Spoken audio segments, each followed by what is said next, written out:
to bandits, kidnappers, and sponsors of terror.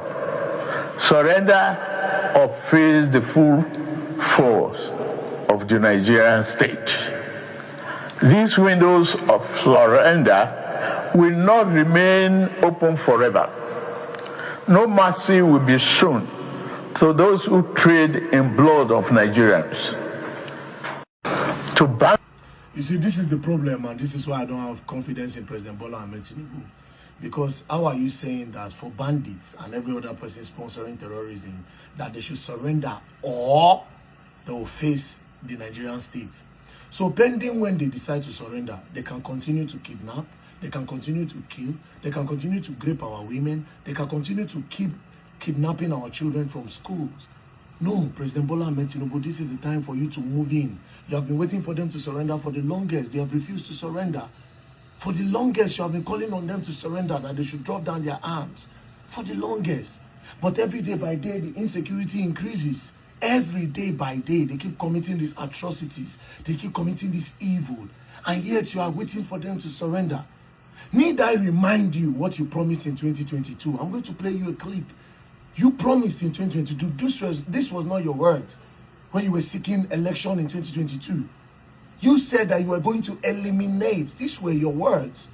And thank God, it's from your own channel, TVC. So I'll play everything down to when you started speaking.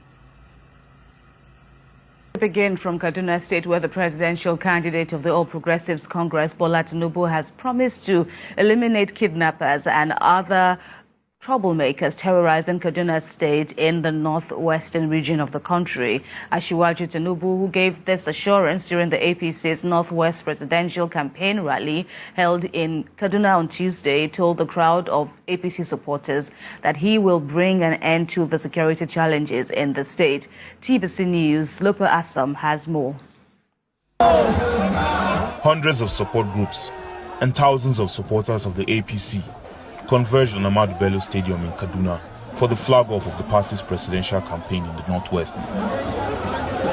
And on the eve of this event, the presidential candidate of the party, Bola Ahmed Tinubu, together with his entourage, visited Birnin Gwari to sympathize with the emir and his people who have been in the direct line of fire by terrorists. And there he donated 50 million naira to the families of the victims. His arrival at the Ahmadu Bello Stadium on Tuesday signaled the beginning of the presidential campaign in Kaduna. And together with his entourage, Asiwaju Tinubu immediately went round the arena, waving at the mammoth crowd. Also at the campaign rally was his running mate, Senator Kashim Shettima, as well as the governors of Kano, Kebbi, Jigawa, Plateau and Borno states, with party members from their various states. And while addressing the crowd, Bola Tinubu assured them of his commitment to create jobs for the youths, improve agriculture, and bring socio-economic developments if voted into power. The region has been the most hit by terrorists in recent times, and Bola Tinubu promises to effectively tackle those troubling the region when elected president. All those troublemakers, violent kidnappers, killers, all troublemakers of Kaduna, I assure you, we will eliminate them. El-Rufai has done a good job.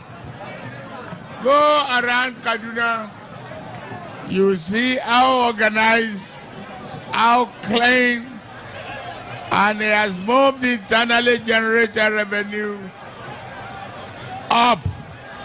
The host governor, Nasir El-Rufai, is pleased with the overwhelming support shown to Asiwaju, and is also convinced that the party will emerge victorious in the zone because of its numerical strength. What we have seen here, we are satisfied. Northwest has done well, Kaduna has done well. We've set a new standard. And I'm very grateful to all of you. Several Northerners have voiced their appreciation of Bola Tinubu for the support which they say he has given to the North since. So when are you going to start eliminating them? You said you would eliminate them. Now, this one you said in Kaduna, you also repeated this thing in Abuja. You also repeated it in Lagos. So at what point do you start eliminating them? Because while you are waiting and you are giving them time, that they don't surrender, that you are going to, no. Before yesterday, a principal in Kogi State was killed.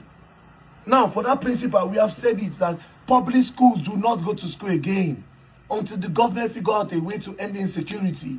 Until this insecurity comes to a stop. Public schools are no longer safe.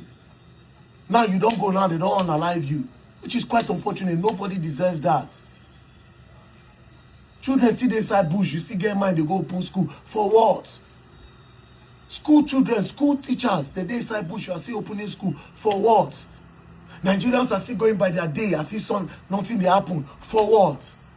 And you want Nigeria to be great? This same thing you people did in 2014 when they carried Chibok girls. Everybody moved on. Everybody moved on till tomorrow. Those girls are still in the bush. That thing went further to give Boko Haram the audacity to continue these atrocities. That's why in this one, we should not move on. There's little one person can do. How many shout and won't shout? That's why they call on all Nigerians. I say this particular one, we should not move on until they bring back those children and those teachers. And as for President Bola Ahmed Tinubu, for how long are you expected to wait for them to surrender? And if they don't surrender, when are you expected to move into the bushes? Because you do not give them an ultimatum. You do not even say, okay, I'm giving you people 3 days to surrender. If you don't surrender, we are moving in hard. And we are going to bring you people down. We are going to do this, do this. No, there's no threat. You look like you are sympathizing. You are begging them like you are so scared of them or something. You are the commander-in-chief of the armed forces, for crying out loud. Jesus Christ. Muhammad.